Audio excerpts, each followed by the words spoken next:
Bonjour tout le monde, on se retrouve pour une nouvelle vidéo avec Tati Célie. Et coucou! Et là on va parler un petit peu des vitrines, quelques aménagements du QG, ça va être une vidéo vlog vraiment. Mais on va vous montrer un petit peu comment on a réaménagé certaines choses. Alors, je sais plus où on en était, mais ça faisait longtemps que j'avais pas montré cette partie-là du QG. Ça fait des mois et des mois, je me suis dit que ça pourrait faire plaisir à certains. Sachant qu'on a tout le temps, de temps en temps, des nouveaux abonnés. Alors bonjour et bienvenue! Partagez les vidéos, qu'on soit nombreux. Et en fait, on va vous...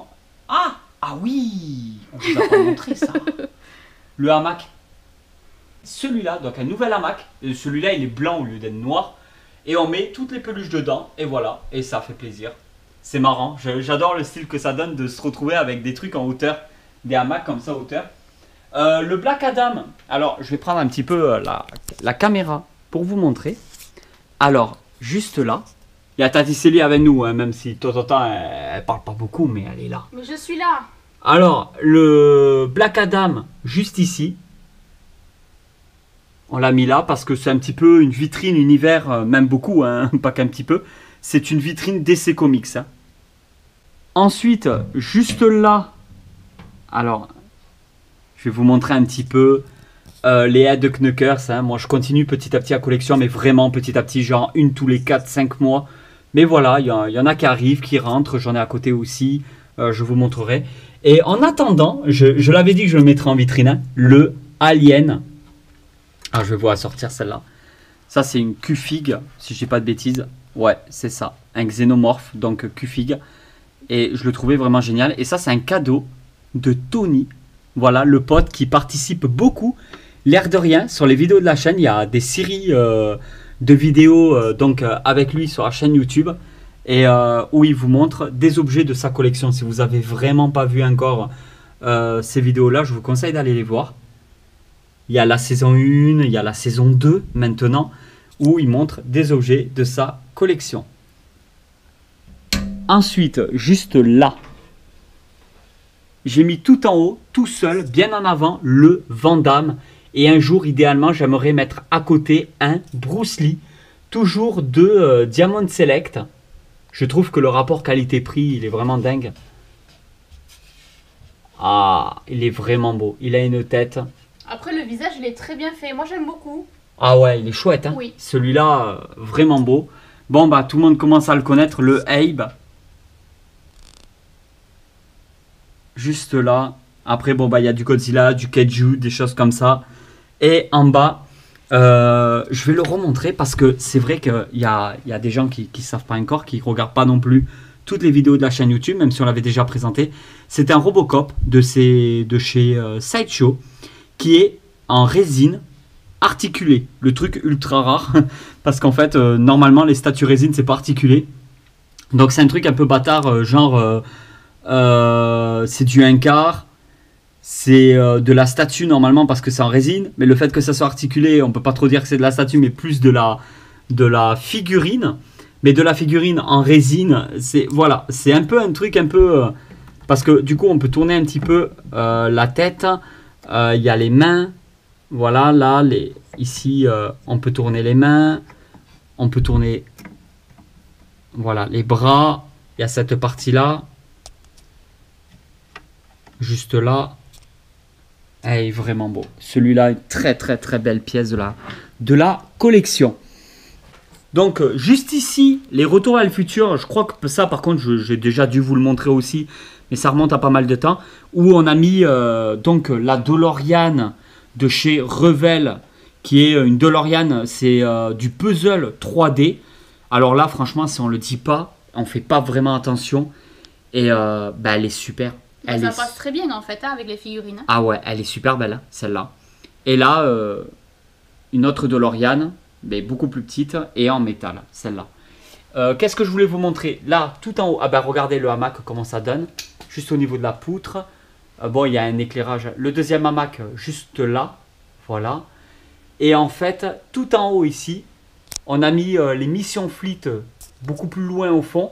Pour faire passer devant en avant la collection qu'on est en train de faire, Altaïa, avec les figurines Marvel en résine. Et l'air de rien, au fur et à mesure du temps, on commence à en avoir pas mal. Ici, pareil, je mets des cadeaux d'abonnés des fois dans les vitrines parce que ça fait toujours plaisir. Donc ça, j'en avais parlé aussi dans une vidéo, que c'est un poteau qui me l'a donné, que je suis allé carrément à son travail, à son bureau de travail, et il me l'a donné. Donc je te fais de gros bisous si tu te reconnais. Ici, on a les Black Series. Voilà, j'ai quelques Black Series parce que j'adore. Franchement, Hasbro fait du travail vraiment excellent. Et là, le vaisseau de Eric, le poteau Eric, qui crée des vaisseaux avec des objets de tous les jours. Je fais une vidéo qui a fait plus de 30 000 vues. Elle a explosé. C'est vraiment une vidéo qui a énormément plu sur la chaîne YouTube. Et j'ai mis avec des petits soldats micro-machines un petit peu partout. Voilà, pour donner un petit rendu comme ça. Mais un jour, je ferai faire un décor. Et je crois déjà savoir par qui je vais passer pour faire le décor. Bon bah ici, la nouvelle télé cathodique. Mais celle-ci, c'est pas pour les jeux, ça sera pour les films. Mais il y a toute une série de vidéos sur le sujet. On continue. Les projets avec télé cathodique. Bon bah là, vous connaissez maintenant les Jurassic Park en Aeron Studio. On les a laissés là. Pour l'instant, on les laisse là. Je pense qu'ils vont y rester. Et ici, il y a encore eu un peu de changement. Alors j'adore une pièce de collection. Je pense que ça doit quand même vivre. Là, par exemple, cadeau d'un abonné, Boba Fett. Donc Boba Fett. Micro Machine Alien, que je vous ai déjà montré. Alors ça, c'est une super belle pièce de la collection parce que c'est ultra rare de trouver ça. Du Micro Machine Alien en boîte fermée comme ça. Donc complet. Et ensuite, ici, bon bah pareil, on vous l'a montré dans une vidéo, c'est un jouet Star Wars, donc il y avait vraiment le petit clic sur le côté pour pouvoir ouvrir les ailes de chaque côté. C'était bien marrant en vidéo de voir ça. Si vous ne l'avez pas vu, je vous conseille d'aller la voir. Et là, on continue, on a mis du Micro Machine, du Black Series, du Micro Galaxy derrière. Alors ça, c'est plus du Action Fleet. Oui, c'est ça, Action Fleet, c'est même marqué là sur le socle. Et là, on a du Micro Machine. On continue. Micro Machine un peu partout. C'est vraiment l'étagère Micro Machine ici. D'ailleurs, voilà, pareil. Le Terminator. Ça, c'est vraiment beau. Après, ce qui est sympa, c'est qu'il y a plusieurs licences, en fait, dans le même thème de Micro Machine. Oui. De pouvoir trouver du Terminator, d'Alien et plein d'autres encore. Et ça, j'aime bien. Parce que même si en soi-même, c'est pas ma collection, même si ça me plaît beaucoup, ça reste quand même ton univers à toi. Moi, j'aime beaucoup le fait d'avoir de l'Alien, du Terminator, et ça, je trouve ça super sympa. En fait, Micro Machine, ils ont fait énormément de licences quand on y pense. Ouais. Sauf qu'on est passé complètement à côté. Ah mais complètement. Moi, de toute façon, mis à part les Polly Pocket, les Mighty Max, tout le reste, j'ai pas connu. Hein, donc j'ai découvert il n'y a pas si longtemps que ça. Mais Mighty Max, si tu avais entendu parler quand même. La pub à la télé, sûrement. Ouais, c'est ça. Il y avait plusieurs pubs, c'était dingue. Hein. Mighty Max, c'était vraiment. Je m'en souviendrai pas à la perfection, mais oui, j'en ai vu passer en publicité. Ah, c'était dingue. Mais ouais, ça reste dans le même univers de Polly Pocket en fait. Donc. Je comprends pourquoi ça plaît et ça en fait le fait qu'il parce que même moi ça aurait été d'autres trucs Polly Pocket on va dire version plus fille on va dire et tout ce qui est dans les films dans d'autres licences ou quoi j'aurais beaucoup aimé. Ouais c'est quelque chose qui te plaît. Ouais pas forcément avoir connu mais ouais ça aurait été très sympa à voir. On a changé pas mal de choses de place et du coup lui mais ça on vous le montrera dans une prochaine vidéo. Mais du coup, lui, il se retrouve là pour l'instant. On avait des petits meubles en rab comme ça, qui sont vraiment sympas et qui supportent un poids de malade parce que c'est une structure quand même qui est en acier. Et là, de toute façon, il y a 6 ou 9 kilos, donc ça va largement. Moi, je peux m'asseoir sur la table et je fais pas 6 ou 9 kilos. Hein. Tonton le Hobbit, il fait un peu plus que ça quand même. Non, ça c'était ton poids à la licence, ça. Ah ouais, voilà. Et en fait, on a mis le T800 ici de la collection Agora Model. C'est une collection, Céline, qu'on a mis 1 an à faire. Oui, c'est ça, 1 an. Mais normalement, il y a des piles. Donc, en fait, le socle, il s'illumine. Il y a la musique de Robocop. De Terminator, merci. L'endosquelette, il a les yeux qui s'illuminent. Il y a la mâchoire qui bouge un petit peu. Et en fait, ces collections Agora Model, c'est une collection, celle-ci, qui vient d'Angleterre. Oui. Qui vient pas de France. Voilà, c'est une exclusivité. Peut-être pas une exclusivité, mais en attendant, on l'a pas eu en France. Elle n'est pas sortie dans les bureaux de tabac en France, cette collection. Et en fait, le truc dans l'histoire, c'est que ça a un coût, Parce que normalement, les collections, on va les faire sur 2 ans et demi. Il y a tant de numéros. Là, je crois que c'était 100 numéros. Et les 100 numéros, on avait la possibilité de le faire sur une seule année. Alors forcément, le coût est beaucoup plus cher tous les mois parce qu'on reçoit plus de numéros d'un coup. Genre, une fois par mois, on recevait 10 numéros. Et à la fin de l'année, ça faisait 120 numéros ou 110 ou 100 ou je sais pas. Il y avait un truc comme ça. Mais en gros, on recevait tant de numéros par mois. Et après, j'avais plus qu'à monter. Et le fait de le faire comme ça, ben, ça a un coût plus élevé, mais ça dure beaucoup moins dans le temps. Donc au lieu de mettre 2 ans, 2 ans et demi à finir la collection, on met une année seulement. Et une année, croyez-moi que ça passe quand même très très vite. Et je suis content d'avoir terminé. Parce qu'une fois que c'est terminé, ben, on se retrouve avec une belle pièce de collection et avec un crédit en moins. Oui, oui. L'air de rien, parce que c'est comme si vous faisiez un crédit. Et en endosquelette comme ça, donc les T800, comme ça, en 1,5 de presque 1 mètre de haut, parce que je crois qu'il fait dans les 90 de haut, un peu plus de 90 de haut. Avec les éclairages, il a 50% plastique, 50% métal. Je pense qu'il est dans les 1400 € au total. 1400, 1450 € au total, peut-être quelque chose comme ça. Dites-vous qu'il n'y a rien sur Terre aujourd'hui, je pense en statut et tout officiel, ça veut dire fait par une marque et non un indépendant, parce que je suppose qu'il y a des indépendants qui doivent faire des endosquelettes mais magnifiques, de malades, sculptés et tout, il y en a, ils doivent faire des trucs de dingue. Je pense qu'il n'y a rien à ce prix-là, aussi peu cher pour cette taille-là. Après, c'est du prime, c'est des choses comme ça. Une prime en 1,5, c'est plus de 2000 €, mais largement plus de 2000 €. Peut-être 2200, 2400 € peut-être. Donc c'est des gros prix. Mais après, vous allez me dire, c'est de la résine. Ça sera beaucoup mieux fait peut-être. Le socle, c'est des socles de malade avec prime. Ça va être un gros bloc en résine. Ça va être des détails de ouf et tout. Ça, c'est sûr. Mais le prix sera beaucoup plus élevé. Là, ça permet à des gens qui n'ont pas forcément les moyens, ou même c'est une question aussi de se dire à un moment donné, on ne va pas cracher 2000 € d'un coup dans une statue. Donc c'est les gens qui n'ont pas forcément les moyens, ça leur permet d'avoir à la fin un bel objet.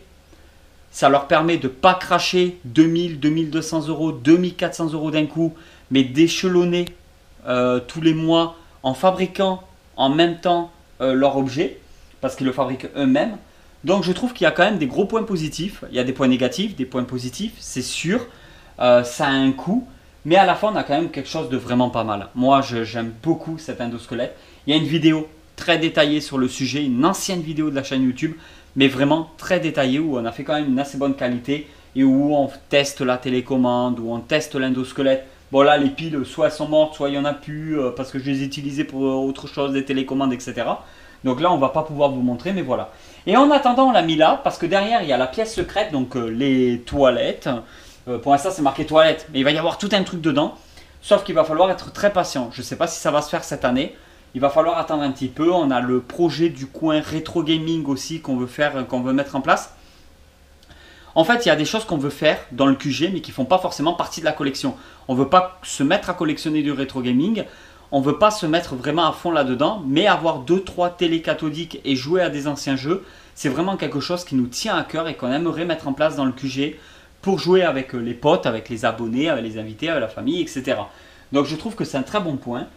Donc voilà pour cette partie-là, et ensuite on repart donc avec les vitrines, donc les petits poneys, tout ça, mais on ne va pas se détailler là-dessus parce qu'on vous avait déjà montré tout ça dans une vidéo aussi. Et après les maîtres de l'univers tout le long. Là les Boglins, donc avec deux Boglins vraiment de l'époque et les rééditions. Pareil, j'en ai pas des nouveaux parce que c'est un certain coût. Les Boglins c'est au moins 50 €. Je trouve que c'est très cher, même si j'adore ça. Je sais que ça plaît pas à tout le monde en plus, mais moi j'adore ça personnellement. Mais là c'est pas possible, je vais pas mettre à chaque fois 50 € dans un Boglins. J'aurais aimé en avoir des nouveaux pour vous montrer les nouveautés qui sortent et tout au fur et à mesure. Pas pour le moment, on verra peut-être plus tard. Dans les futurs projets, voilà, j'aimerais continuer un peu les collections Tortue Ninja, peut-être un petit peu de Batman. J'adore le méchant Gueule d'Argile dans Batman, donc j'aimerais plusieurs représentations de Gueule d'Argile aussi. Et après partir sur du McFarlane. c'est quelque chose qui me plairait, d'avoir des anciennes figurines McFarlane, mais par contre les prendre sûrement en loose pour pouvoir un peu voir au niveau des articulations, les mettre dans des vitrines ou sur des étagères, en position et tout. Voilà, donc des figurines McFarlane, sûrement du Spawn, des choses comme ça qui sont plus des années 2000 que des années 2020. Voilà, des anciennes McFarlane, c'est vraiment quelque chose qui m'intéresserait beaucoup. Et je pense qu'on a tout dit un peu au niveau des projets, c'est vraiment une petite vidéo comme ça.